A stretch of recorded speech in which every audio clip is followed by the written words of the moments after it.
a part-time notary. Want to go full-time. I do have the loan signings down. I've done them. I've seen a huge decrease. Okay. And the cost or the fee they want to give you and the quantity. Yes. I have to do it evenings and weekends. Yep. So how do I amp that back up? Good question.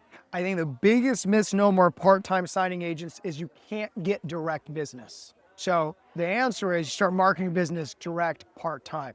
So the next question is, well, how can I do that if I have a 9 to 5? Right. So the low-hanging fruit is open houses on weekends. Okay. The real estate agents are always the easiest to create relationships with because they're in the relationship business. Right. If you go into an escrow office a little bit, they're not really extroverts, that's why they're escrow officers. Right. So my point is the weekend realtor move is genius, okay?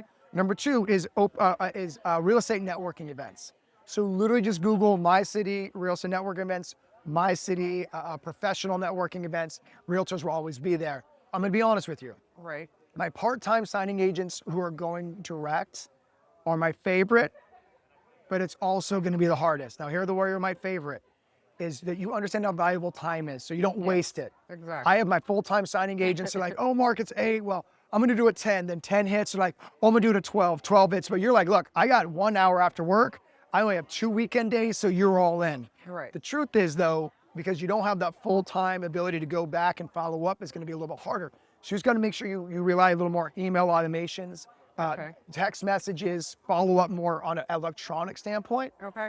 And so as the business is lowering in your situation, really is just going direct. Okay. And I teach every student that's where the money is and that's where the relationships are.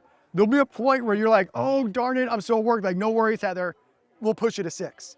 That only really happens with direct business. Okay. And so instead of worrying about the signing services, you got to control what you can control.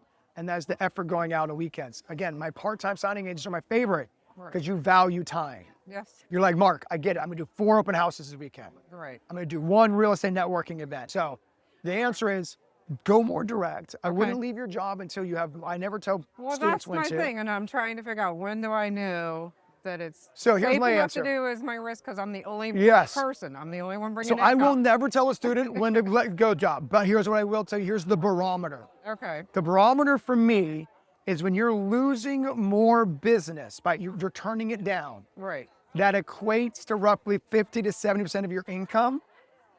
You know you're safe.